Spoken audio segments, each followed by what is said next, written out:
So I hope that you guys did enjoy your lunch. I have had so much fun getting to know Catherine and Frank over at Rib Tickler, and I challenge them all the time to prepare the healthiest lunch they can for us, and they always come through. So please go back and tell them thank you. Thank you for being here with us today. We really appreciate that. And then the last, one of the last thank yous, guys, this is Jonetta Barnett. She's with Jonetta B Productions, and she is so gracious to actually live stream this for us onto her YouTube channel. And so she's going to make that available for us, because I promise you this committee worked, and like I said, we talked about the topic at hand. And once that decision was made about what we wanted to cover, I mean, it's not been, I think this has been, having that sedentary lifestyle and being in front of screens, right? That was a trend that was already going up prior to the challenges that we faced over the past year.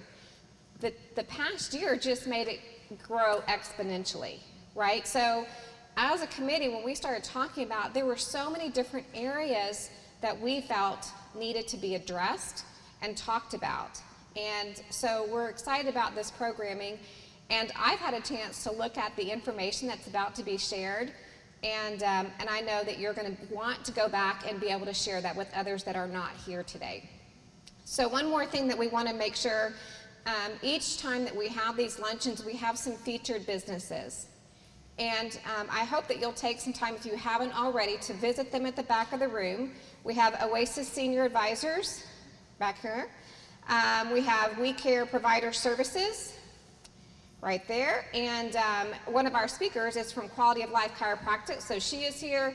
And then we have Open Mortgage. So please take a chance and visit with these individuals and let them answer your questions and give you some information. All right, it's time. I get to introduce our very first speaker, and she is representing Dr. Jamie Marshall today with Quality of Life Chiropractic. Her name is Shinel Dcunha, and she is a 10th trimester student of chiropractic at Parker University in Dallas. She's been an intern for Dr. Jamie Marshall in Magnolia for 2 months, and she is super excited to be presenting information today. Chiropractic has shaped her life, and she's now looking to give back to her community with a natural form of healthcare. So please help me welcome Shinel. Thank you so much, Ms. Dawson. Hello, everybody. As she introduced me, I'm Shinel Dcunha. I'm a Parker University student and completing my last trimester with Quality of Life Chiropractic.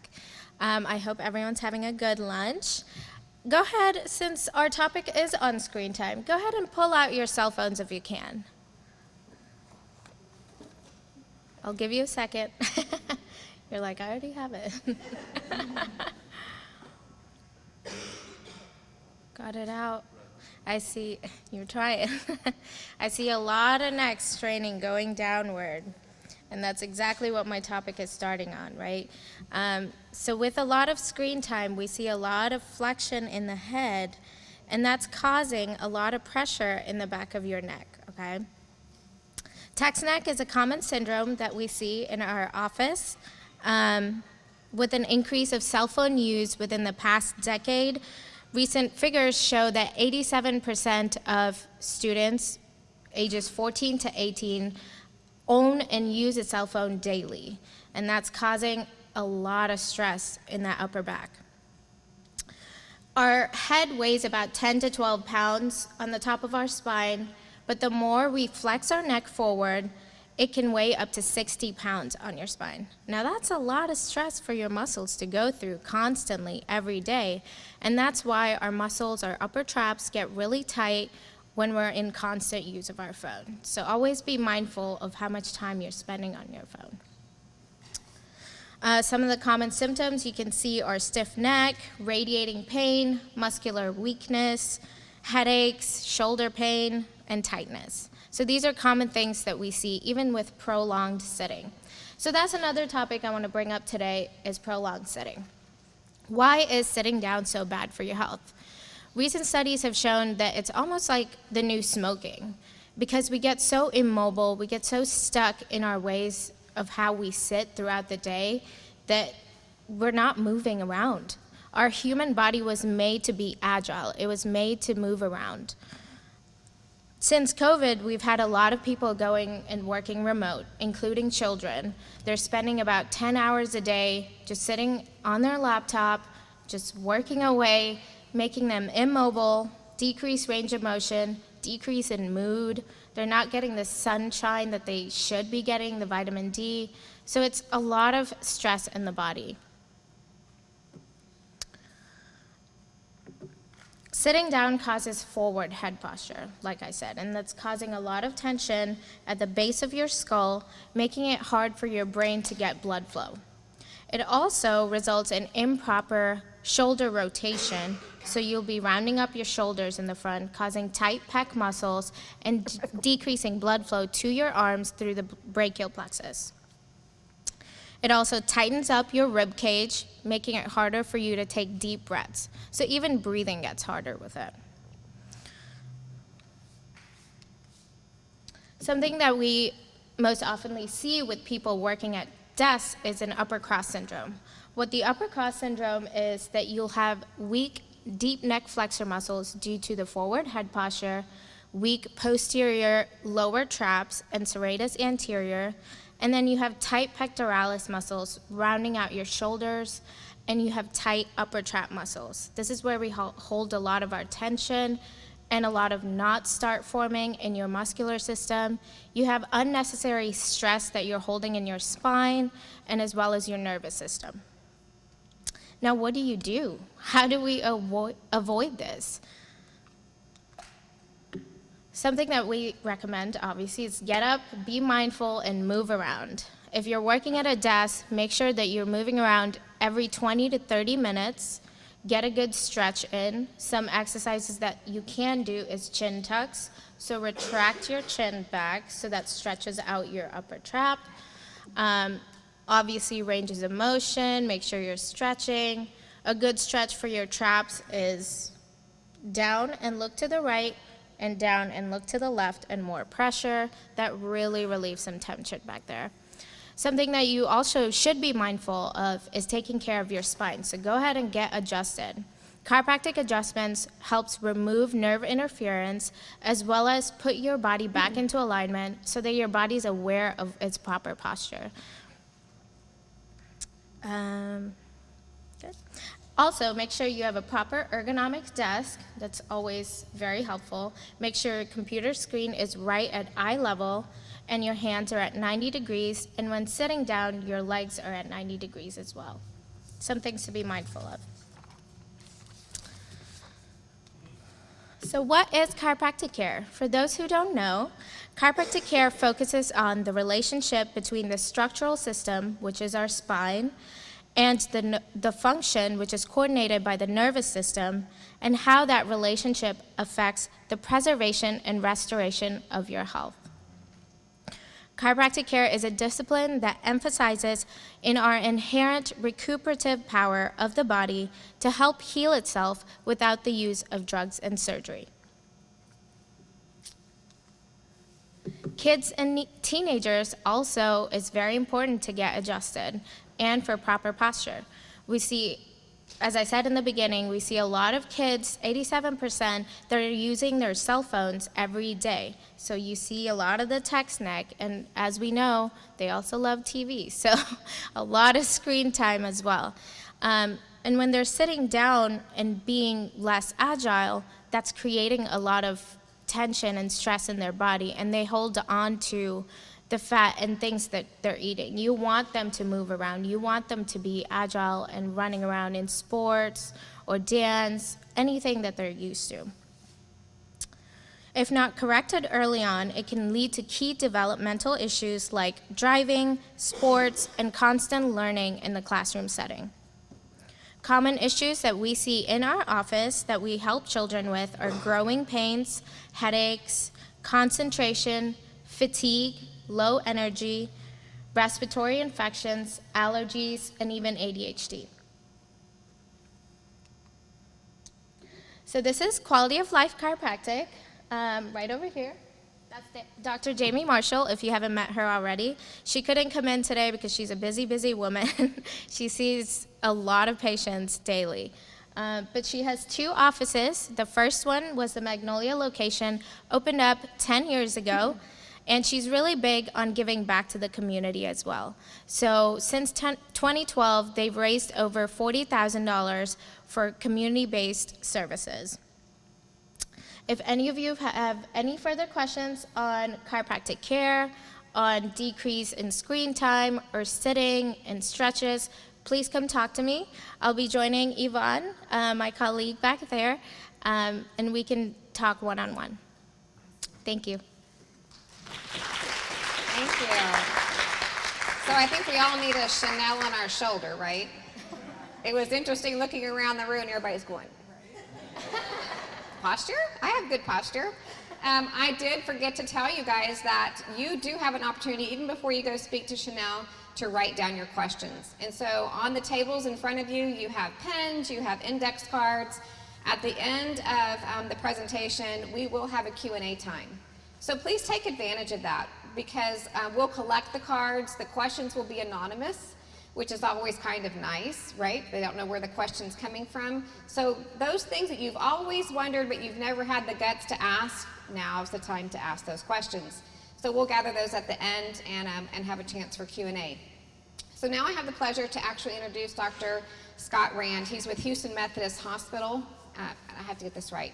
Houston Methodist Willowbrook Hospital. He grew up in a small town in eastern South Dakota. He attended college and medical school at the University of South Dakota and graduated in 1989. He trained in family medicine at the United States Navy and then served 3 years on the NATO base in Iceland. After leaving the Navy, Dr. Rand returned to the small town of South Dakota and practiced for 5 years. And during this time, he served as the team doctor for the University of South Dakota and became board certified in sports medicine. He moved to Texas in 2000 to teach family medicine residency in Conroe. His career path brought him to Houston Methodist Orthopedics and Sports Medicine in 2010, where he has practiced since. His practice focuses on primary care sports medicine, including the medical and non-operative orthopedic care of athletes and active people of all ages. In addition to patient care, Dr. Rand serves in several other capacities. He's a director of primary care sports medicine fellowship at Houston Methodist Willowbrook Hospital.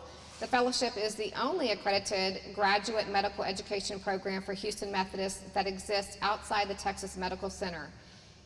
Dr. Rand is also the medical director of the sports medicine programs at Houston Methodist Willowbrook Hospital. He serves as the consulting physician for both Klein and Tomball ISD, as well as serving as the team physician for both Side Creek and Tomball High Schools. Dr. Rand, you must never be at home.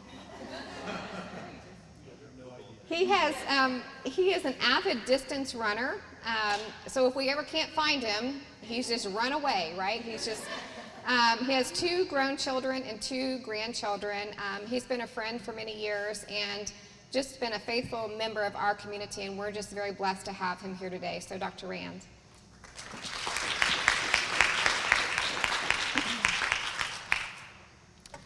Thank you, Donna. It's a pleasure to be here and talk to you guys again. The last time I was here was a couple of years ago, before there was a pandemic, and we talked about myths and facts about medicine, and today we're going to talk about some of the health hazards of working from home.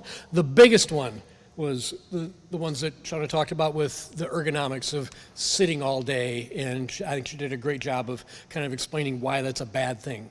You know, sitting is one of the most horrible diseases we have right now. So I'm going to cover a couple other things, but if you think about this, the pandemic has really changed our lives a lot. There's some things that are never going to go away. We see people in the clinic all day. I still do 2 or 3 telehealth visits a day because, hey, it's a lot more convenient to just hang on my iPad until my doctor shows up to me rather than having to drive to the clinic and sit in the waiting room and get taken back and all that stuff, when really all I need is a refill of my medicine he doesn't have to touch before anyway. So telehealth isn't going away. Okay, online grocery shopping, online everything shopping, and alcohol delivery, thank God, are not going away. Peloton.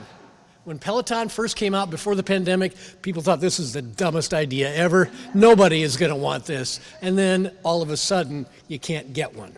Okay? Working from home is not going away. When we sent everybody home, we thought, oh no, business is going to tank. We're not going to be able to do things. And what we found out is that business gets done fine. We have this thing called the internet, and everybody can work from home. And I think one of the worst investments you could make right now is commercial real estate downtown, right? People don't have to commute. The gas use has gone down. The number of traffic accidents has gone down. People found out they can actually be efficient and productive working from home. But there are problems with that. And it has caused a culture shift in how people look at their jobs and their lives and what they do. So what I want to talk about are some of the other health risks that go along with being stuck at home all the damn time, okay? We're going to talk a little bit and just briefly about each of these, about burnout, stress eating, hearing loss, overwork, loneliness, eye strain, anxiety, weight gain, relationship problems, news overload, insomnia, binge eating, mindless eating, and what I actually had to look up is FOMO, which is fear of missing out. I didn't even know that was a thing, but it's a thing. All right, burnout. The problem comes if you work from home, you're always at work. No matter what you're doing, you're always at work. But it's really stressful because you don't have a separate place where all your other home stuff isn't bugging you. The kids are there running around. Your home office setup is often fairly poor. It's hard not to get distracted by the rest of your life that's still going on because you think, oh, I didn't do the laundry. I still got to clean that, but I got to do my work, but I got to do that, but I got to do my work, but I got to do this. And some people do better than others. If you have a smaller life where you don't have a bunch of kids and you don't have a dog and you don't have a house to take care of and all you have to do is your job, that's great. But if all that other stuff is still part of your life, you get kind of overwhelmed. And you get to say, well, I'm just going to do this one thing, and then you get back to work. But then it goes the other way too. You know, I'm here, I can do my work here, so your work never really ends. So it's really easy to get burned out. The solution is you create structure. You set strict hours. I'm going to work from 8 until 5 because I work 8 to 5. My job pays me to work 8 to 5. I'm going to shut my computer off and I'm not going to work after that. Dress for work like you're going to work. Even if you don't have a Zoom call, get out of your pajamas, okay? Act like you're going to work. Take breaks. Go to lunch. When you're at lunch, don't do lunch where you do work, okay? And connect with others like you normally would. Reach out to your coworkers that are also working remotely. Even though you can't get together to just visit, there's all kinds of messaging apps that every company uses. There's Slacker, there's instant messengers, all these other things that are out there that allow you to communicate with your coworkers just like you normally would. And they're sitting next door, right in your next cubicle, but they're in their home too. Okay? All right, stress eating. A lot of people are stress eaters, okay?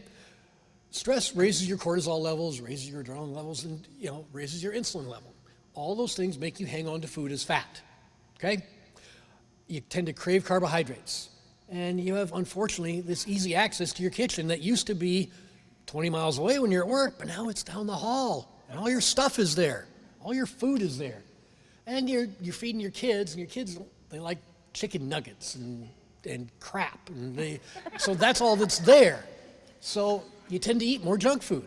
The solution is don't buy crap, okay? You're less likely to eat it if you have to go to the store and get it first. But unfortunately, we have things like Shipt and all these other delivery services, DoorDash and stuff like that, so it actually can come to you, but you're still less likely to eat it if you have decent stuff in your refrigerator and your pantry. What I tell people is you shop around the edge of the grocery store, right? Because the decent stuff is around the edge. The crap is in the middle, okay? So when you do that, you try not to go up and down the aisles. You go around the outside, okay? Exercise lowers your cortisol levels, lowers your adrenaline levels, lowers your insulin levels. So you don't hang on to every calorie as fat. So that means you can get up and go for a walk. That's good for mental health. It's good for a lot of things, but it actually doesn't lower your cortisol levels. You got to break a sweat, okay? All right, hearing loss. I didn't even think this was a thing, but it is. When you're living with AirPods in all day long and you don't control that volume, you tend to have problems with higher frequency hearing loss. And you have to pay attention to that because a lot of people, you're in in the house, you don't want everybody else to listen to your Zoom call, so you put in your AirPods or whatever you're using, and if you don't pay attention to that volume, you can get damage to your ears. So pay attention to that. Eliminate background noise around you. Be mindful of the volume in your earphones. And if things are getting plugged up, I know this during sports physical season, my group will do between 8,000 and 10,000 sports physicals, and I'm unfortunately a part of a lot of those. So you spend all afternoon with the stethoscope in your ears, and your wax gets built up. And all of a sudden I can't hear anything, and it's because my stethoscope has been in my ears for the last 8 weeks. So you go in and you let the ENT guy kind of vacuum the stuff out of your ears, or you get the ear wash kit, but it's a thing too, okay? So think about that. Okay, overwork, the problem is, again, you're always at work. If you work from home, you're always at work, just like the burnout thing. And your supervisors know that you're always at work. Yeah, you could log on and do this. You could log on and, come on, do this one email for me, or I need this project completed now. I mean, no matter what company you work for, same thing for me. I have patients call and said, I need this, and well, yeah, it's not like your chart's at my office anymore. Your chart's on the internet, it's everywhere. So yeah, I guess I can do that. And I can admit I do that. But the idea is you create boundaries, and I'm not very good at that, but a lot of people are supposed to be, okay? It's easier to just work and get it done. I'll just take care of this one thing, but that leads to burnout and lower productivity and all those things. So create those boundaries. Set your work hour boundaries and make sure that your supervisors know, no, I'm not accessible to you 24/7, even if you think you ought to be or they think you ought to be. Design a space in your house where you work, and then don't be there when you're not at work, okay? Do video calls rather than phone calls. That forces you to look like you're dressed up for work. And be ritualistic about the end of your day. Close your computer, log off, send an out-of-office message, do whatever you do to say, I'm done working for today. I'll be available to you again tomorrow morning. But then don't be at work, okay? This is one of those do as I say, not as I do sort of slides. Okay, loneliness. Yeah, we don't like to talk about this touchy-feely kind of stuff, but it's real. You're used to going out and being around people. We're social creatures and we enjoy interacting with other people. But now we're being told that interacting with other people kills you. So you can't do that anymore. And the people who are predisposed to getting depressed when they're not around other folks or don't have other interaction get more and more depressed. They get more just into themselves. And if you really don't like the person that you're with and you're the only person you're around anymore, you're kind of screwed, okay? So the solution to that is you engage with other people however you can and wherever you can. You do Zoom family meetings. We started doing this. You can play, early in the pandemic, I found out that you can do Mario Kart on the Nintendo Switch and do it remotely with people. So I went out and paid way too damn much for a Nintendo Switch just so I could play Mario Kart with my grandkids. Okay, and I got my daughter over in Austin and we all played together. It was a great time. So you can do stuff like that. And if your coworkers used to go out for a happy hour once a week, you do that on Zoom, okay? And then be honest with yourself about how you're feeling. Say, I'm lonely, I gotta fix this. And if you're able to use the technology that you have to work, you can use it to connect to the rest of your world too. Relationship problems. Yeah, I talked with my daughter and son-in-law about this because they both work from home. They both do IT stuff so you can do that stuff from home. Both of them used to go to an office, and then a little over a year ago, obviously, they didn't anymore. And they had problems because they're always with each other. They used to have other people to go talk to, and now they just have screens to look at, and they're with each other, and they had to figure out how to do that. They had one workspace downstairs, one upstairs, built little kind of workspaces into a shelf on the wall for one of them, and they figure out, we have to be separate. You can't have one person with a nice office and the other person stuck on the couch or in the bed or wherever, because you end up with that ergonomic stuff. Because if you're always on a laptop, you're down like this, and she's right, your head gets really heavy when it's right here all day long. And truthfully, we all live our lives right here. So you got to fix that. At any rate, so they started. Every day they look at their schedules and talk with each other and say, okay, I need to be here for this, I need to do this, I need my time alone here, and they say, oh, and then I'm going to go out here, and then you go out and you go for a walk by yourself. You have separate time and separate space. And they're doing great. They're both still working from home, may never go back to work in a space, but they're doing fine because they figured out how to talk to each other and how to recognize that, yeah, this is an issue you have to deal with, okay? Weight gain. Here we're back to the food stuff again. Why is he always harping on the food? All right. So food choices are often not as healthy. I mean, you're home, I suppose you could, saute the squash and all that stuff, but the mac and cheese box is right there. And that's easy, and you can do that, and the kids will eat that too. And you're not as active as you normally eat. You don't go walk someplace to get lunch. You go to the kitchen, which is 30 yards away, okay? And unfortunately, your refrigerator is a lot closer when you work from home, okay? The solution is you set food goals. You say, okay, I'm going to eat a fresh vegetable every day. You don't make it an insurmountable, I have to do all this stuff. You just make your life easy, but make it healthy. You drink flavored water instead of soda, or sweet tea, or coffee with a crap load of stuff in it, okay?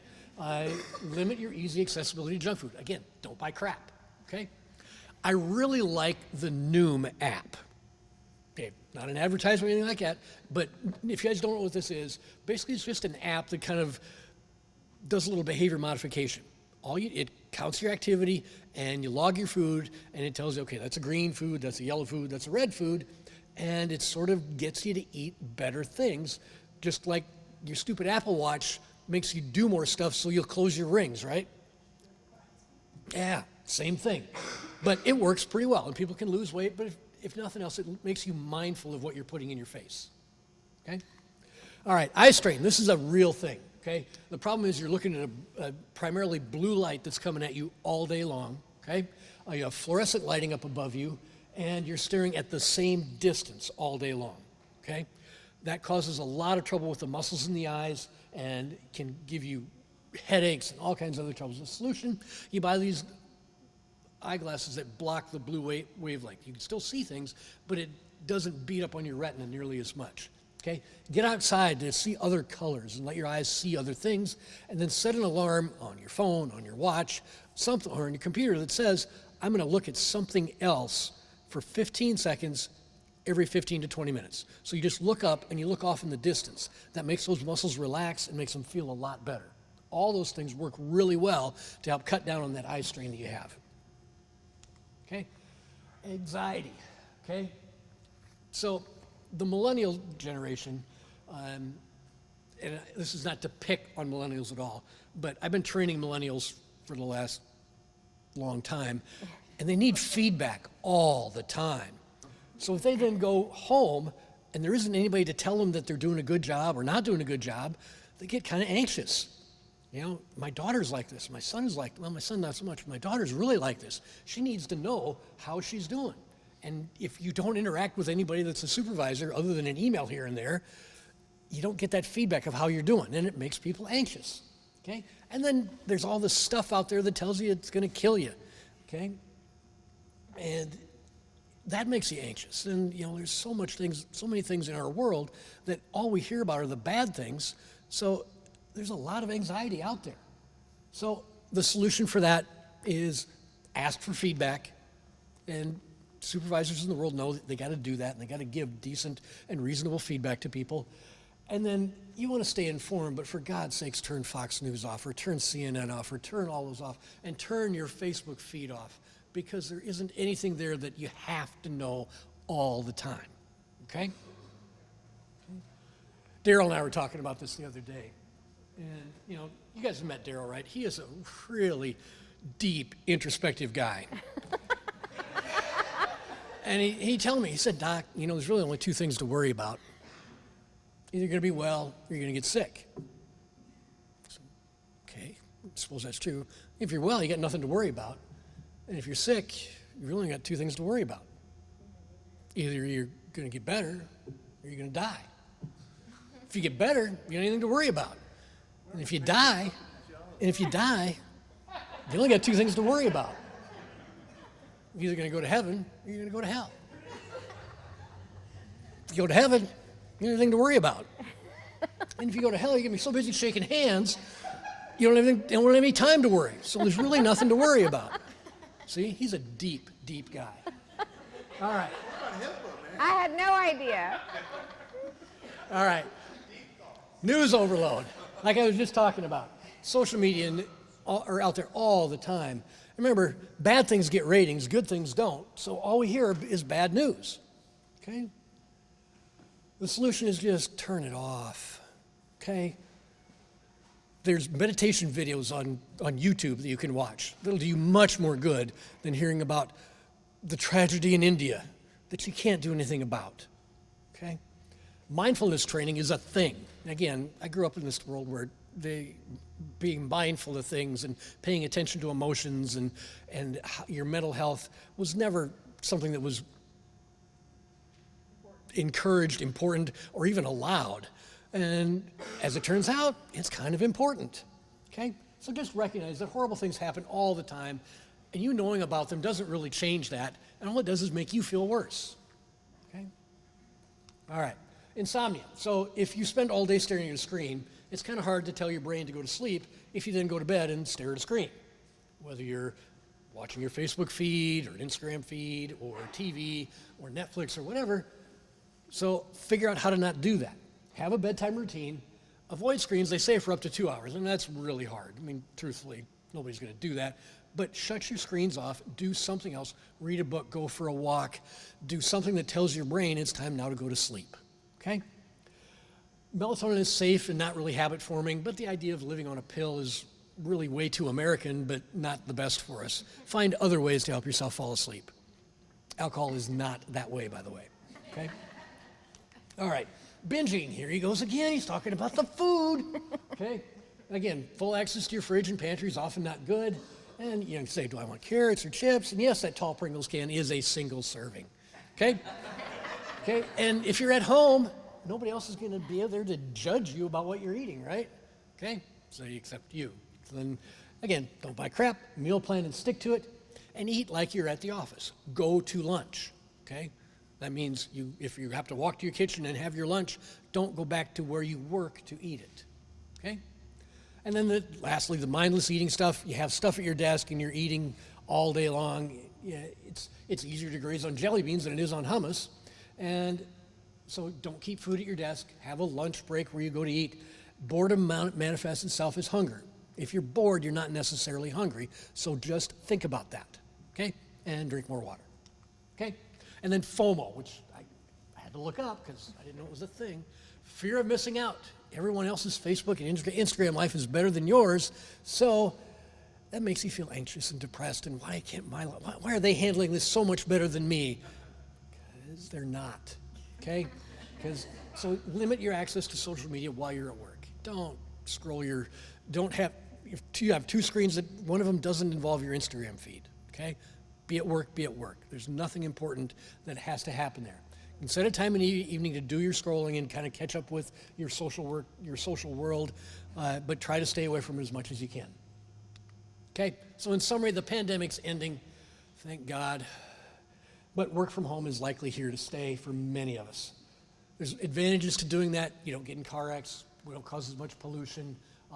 There's not as much piriformis syndrome from driving too much. You're able to stand more at work than you are in your car. But the risk factors are definitely there. So set yourself up to succeed by paying attention to your diet, pay attention to your mental health, and pay attention to your ergonomics. That's all I got. Awesome. Yay. And I think the quote of the day is what? Don't buy crap. Don't buy crap. If I can ask you guys both to step up here really quick, and if you guys do have any questions, hold your hands up and we will come by and pick up some cards from you. We'd love to be able to ask these two experts that we have in our midst. You know, also, Dr. Greer, when you were talking, it made me think that, I don't know if you guys have seen that commercial where the poor guy, he comes down, he thinks he's about to attend a Zoom meeting, and he walks downstairs in his underwear, and everybody's sitting, you know, on his back porch. It's just, life has changed. Yeah. Life has changed.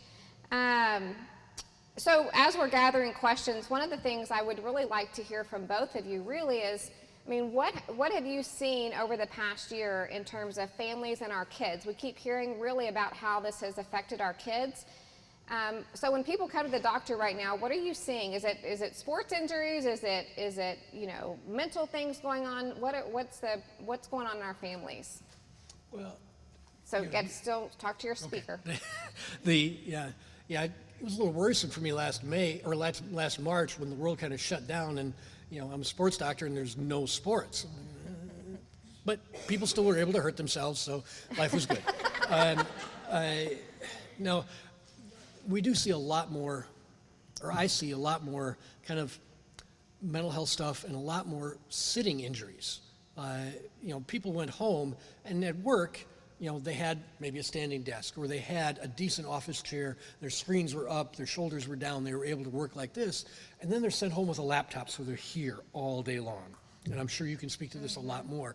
Get so tight here, so many headaches coming from here, and so tight in the pecs. And then, doc, my shoulder hurts, and I can't sleep at night because my shoulder hurts. And it all comes back to posture. And when you kind of get people to put their shoulders back where they belong and put their head on their shoulders, they actually feel a lot better. Yeah, he touched on it. And that's why I kind of touched on the upper cross syndrome, which is, again, the rounded shoulders and constant headaches and tight upper traps. But with kids, I'm also seeing a lot of mental health, as in like the anxiety and the depression, because they've been inside for so long. They don't have a social aspect to their life. So they're kind of a little bit more afraid, kind of anxious to even get care. So awesome. Thank you guys both. A very specific question, and I'll let either one of you guys address this. Says, I had a 4, 5, and 6 vertebrae replaced and fused in 2018. Should I seek or have any neck adjustments? Yeah. Okay, so 4, 5, and 6 vertebrae fused. We do see a lot of fusion patients. You still have motion in the vertebra above and below, so it's perfectly normal to get adjusted. We also use a tool called an activator, which is specific, so it can go specifically to each vertebra. If you're afraid of getting rotation on your neck, we see patients with, I've seen the most fusion I've probably seen is like 7 to 8 vertebrae all fused together in the mid-back. So it's common. We see that a lot. So yeah, great question. Awesome. Yeah, it's kind of above my pay grade. Okay. Good to know. And we've talked a little bit about the eyes, and one of the things that's been mentioned is that we can change not only just on our phones, but changing it from the blue light to the amber light. Do you think that's helpful? Like, you can, when it gets close to the evening before you go to sleep, you can change that, right? Yeah, I leave my phone on that constantly, and I also have the blue glasses. So yeah, that really helps. That helps. Awesome. And then you mentioned the standing desk, but do you think those really are helpful if you get them, positioned correctly so that you're not sitting as much? Well, I think they're hugely helpful. Being able to stand up, so you take the pressure off your sciatic nerve. You stand, your shoulders are up, as long as your head's up here. If you don't live your life here and you live it up here, overall it's so much better for you in many different ways. It helps the back, it helps like I said, the sciatic nerves, your neck feels better, your blood flows better, all the things that you talked about, I absolutely agree with. Yeah. Awesome. I think the standing desk really helps, but again, it's about the balance. So if you're standing for like more than an hour, I would say like sit down, take a walk, or you can even try a Bosu ball. That really helps the core, even sitting down. Sitting at the ball. Yeah. Awesome. That really helps. All right, last question, unless somebody else has one. Are there any foods or supplements that actually reduce stress? I know you talked about the melatonin, but I think just eating a healthy diet, right? I mean, I think one of the things I've always said is that most people think that what happens, the food that they eat only affects them from the neck down. But really, your food affects your brain as well, and so you've got to feed your brain. You have to have the right foods going in. Do you guys have anything to add to that? So we recommend some standard processed vitamins and supplements, and they have a specific one that says adrenal support. We've noticed a lot of patients that do have anxiety or high cortisol levels, the adrenal support really helps. Yeah, the B vitamins are sort of the stress vitamins. So a B complex vitamin is probably not a bad idea. And the nice thing about the B vitamins is if you get more than your body needs, you just kind of pee it out. So if your urine's bright yellow, you have plenty of B vitamins. Awesome. Shall we end it on that? Do you have a question? Yeah, I was curious, do you have a recommendation for the maximum amount of social media? Because I do parent advising, I want to tell about their kids, like, what would you recommend as a maximum amount of time during a day? Kind of set a rule. Boy, that's really hard because kids, a lot of kids, especially in the high school age, and some high schools down to the middle school, they live for their Instagram account. And that constant feedback of how many likes did I get, how many likes is really, really bad for them. American Academy of Pediatrics still has their screen time limit at 2 hours a day. That kind of went to hell this last year, didn't it? It's not so much the quantity, it's just how do they maintain a perspective on it? You know, are you, how important is it, and trying to get them distracted so that it doesn't become an important esteem issue for them, I think is more important than the definite amount of time. It's what are you doing there? Okay, why are you on that social media thing? You know, why is it important that you get more likes than your friend? And trying to get them to not focus on that as much. Awesome. John McCarthy, thank you so much for being here. He's from Congressman Crenshaw's office. Yes, thanks so much. Did you have a question while you were here? I guess a question for you would be, do you have any thoughts on fasting for health benefits? I know that there's been a lot of stuff coming out, claims being made that it can help with weight gain or weight loss and all. I mean, I think what people are saying is that you're manipulating your insulin levels and that sort of stuff by doing intermittent fasting. I don't know, my sports nutritionist says it's kind of a load of crap. And it looks more at fueling of the right amounts and the right times. There are some people that get success with intermittent fasting. There's some people that get success with every diet because every diet works because you do it. Okay, so I'm not a huge fan, but I don't think it's dangerous at all. And if it works for you, be you. All right. Thank you again so much. Can you guys give them one more round of applause?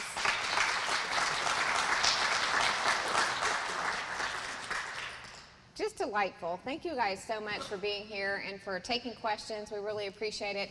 And to our audience, thank you for being here. We, again, appreciate the time that you've invested to learn a little bit more about your health.